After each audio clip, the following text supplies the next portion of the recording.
জুলাই সনদে এখনই আইনি ভিত্তি না হলে তাতে স্বাক্ষর করবে না বাংলাদেশ জামায়াতে ইসলামী। এমনই স্পষ্ট বার্তা দিয়েছেন দলের নায়েবে আমির ডাক্তার সৈয়দ আবদুল্লাহ মোহাম্মদ তাহের। বৃহস্পতিবার ৩১ জুলাই রাজধানীর ফরেন সার্ভিস একাডেমিতে জাতীয় ঐক্যমত্য কমিশনের দ্বিতীয় দফার ২৩তম দিনের বৈঠক অনুষ্ঠিত হয়। সেখানে অংশ নেওয়ার পর সংবাদ মাধ্যমের মুখোমুখি হয়ে এ বক্তব্য দেন তিনি। ডাক্তার তাহের বলেন, আইনি ভিত্তি ছাড়া এই সনদে স্বাক্ষর করার কোনো মানে হয় না। কারণ আজ যারা সনদে স্বাক্ষর করছেন, ভবিষ্যতে নির্বাচিত সরকারে এসে এটি বাস্তবে রূপ দেবে এমন কোনো নিশ্চয়তা নেই।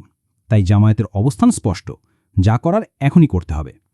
তিনি বলেন, অতীতে আমরা দেখেছি বেশিরভাগ সরকারই নিজেদের শপথ রক্ষা করেনি।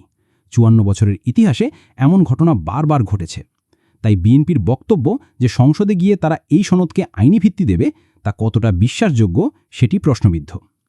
তার মতে, এখন যদি সনদে আইনগত স্বীকৃতি না দেওয়া হয়, তাহলে এতদিন ধরে যারা আসা যাওয়া করেছে, আলোচনা করেছে, তাদের সব সময় বৃথা যাবে। এই পুরো প্রক্রিয়া একেবারে শূন্য হয়ে যাবে। জামায়াতের পক্ষ থেকে বলা হয়েছে, আইনি ভিত্তি নিয়ে আরও আলোচনা দরকার এবং সবার সম্মতিতে একটি চূড়ান্ত সিদ্ধান্তে পৌঁছতে হবে। তাহের আরও বলেন, জামায়াত যদি সনদে স্বাক্ষর নাও করে, তবু বাস্তবায়নের ক্ষেত্রে বড় ধরনের সংকট দেখা দেবে।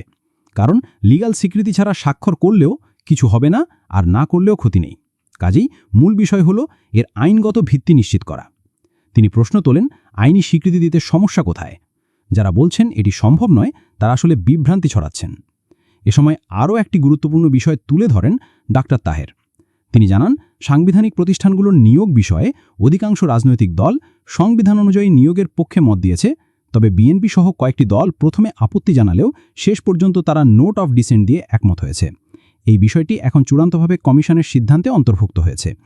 সংসদের উচ্চকক্ষ বিষয়েও নিজেদের অবস্থান পরিষ্কার করে জামায়াত। ডাক্তার তাহের বলেন, তারা চায় উচ্চকক্ষ ও নিম্নকক্ষ দুটোতেই সম্পূর্ণ আনুপাতিক প্রতিনিধি পদ্ধতি চালু হোক। তার ভাষায়, আমরা এমন একটি ব্যবস্থা চাই যেখানে রাজনৈতিক দলের প্রাপ্ত ভোটের ভিত্তিতে আসন বণ্টন হবে।